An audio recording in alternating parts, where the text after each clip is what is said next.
Instagram, Twitter, and Facebook are all social media platforms. So how are they implemented into immigration? Good morning, my name is Humnah B. Over the last several weeks, I've been given the opportunity to research and develop a question, which is, to what extent will social media's content have an influence amongst adult immigrants granted access into the United States? So over a broader scale, I have been using my first stimulus, which is the urban transformation of the developing world, to show how urban areas in America have increased. As shown in this chart from 1950 to 2050, it shows that urban areas are continuing to increase and will continue to increase in the future, while rural areas will decrease. Then bringing down into a smaller perspective, I explain how social media develops alongside with the urban expansion. So using my second stimulus, which is Social Media and Movement Idea by Edward Kessler, it shows that in the 1990s, emails were first introduced. Then, a decade later, web pages such as Google and Wikipedia emerged, and then by 2000, social media such as Facebook, YouTube, and Twitter were rapidly developing. As shown in this chart from 2005 to 2015, it shows the number of increase of users on social media. There's been at least a 7% increase of adults using social media. My first perspective is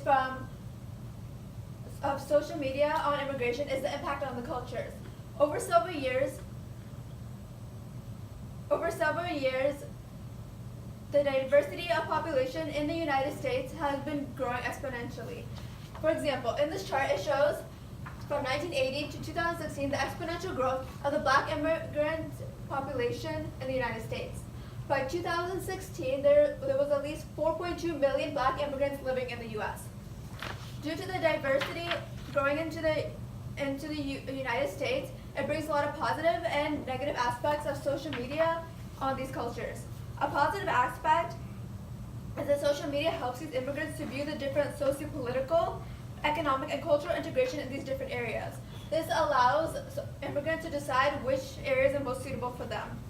Another source, which is the multicultural citizenship education among Black immigrant youth factors and challenges, states that social media allows them to stay in contact with people from their old home while coming to the United States for a better lifestyle. A negative aspect of the social media impact on their cultures is that research has shown that immigrants often feel ashamed of their own traditions and feel forced to be culturally assimilated into the American lifestyle, therefore creating new identities. A positive aspect of this is that it shows that social media is rapidly influencing a large population. Another source, which is the refugee integration and social media, a local and experimental perspective, shows how these factors come together into social media and how social media has an influence on these refugees. For example, in a study, it shows that Dutch integration policies and the positive attitudes as shown in social media have had a positive influence on these refugees. Therefore, if social media shows a positive influence on the United States, it will have similar results. My second perspective is how social media impacts the perspective of the U.S. citizens on these immigrants. As shown in this chart over here, 27% of the U.S. citizens believe that immigrants should not be allowed to stay in the United States. This is because these people are often uneducated and believe that these immigrants will take away the opportunities such as jobs and housing. In a source, the news media usually show immigrants as dangerous criminals,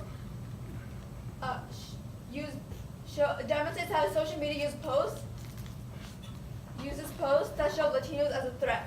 However, through research, it shows that most legal and undocumented immigrants are less likely to commit the crimes. As shown in this chart, about 71% of these U.S. citizens believe that immigrants should be able to stay in the United States as these people are often educated and believe that these immigrants should be given a chance for a better lifestyle. My third perspective is how government officials use social media as a way to influence immigration policies. Obtaining information from any Twitter, Facebook, and Instagram, countries are able to determine who should be allowed to stay in the country. For example, in Indonesia, an American was deported because of an angry tweet. Because of his improper use of social media, he was a potential threat, and it shows how countries are able to determine who should be allowed to stay. So far, America is working towards using social media as a way to secure borders. By obtaining any information of any likes, follows, and comments, the United States will be able to, through immigration, the United States will be able to determine who should be allowed into the United States for the safety of the nation. So answering my question, I have 3 solutions. My first solution is the background social media checks. This ensures the safety of the nation, as well as the individuals living in it. But however, the limitations to this is that it invades the privacy and the basic human rights. My second solution is social media can promote positive relationship between immigrants and non-nationals. Even though this does create a peaceful environment, but the limitations to this is that in reality, social media is public and there's no control over who it influences on. And my last solution is individuals be able to maintain privacy on their social media. This will make sure that each individual's rights are protected and their privacy. However, the limitation is that the nation and other citizens might be in danger. So in conclusion, social media will always have an impact on immigration. The U.S. will use social media as a means to protect its citizens. Likewise, other countries have been implementing social media as a way to check those who pose a threat to their country and take necessary action.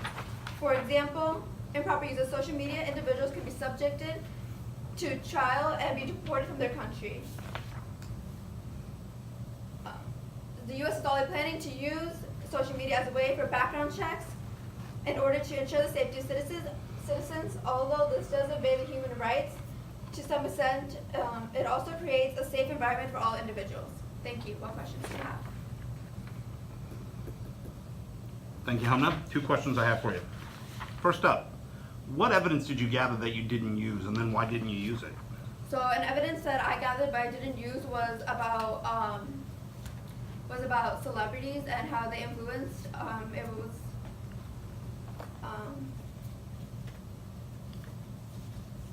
The source was a media, celebrities, and social influence identification with Elvis Presley.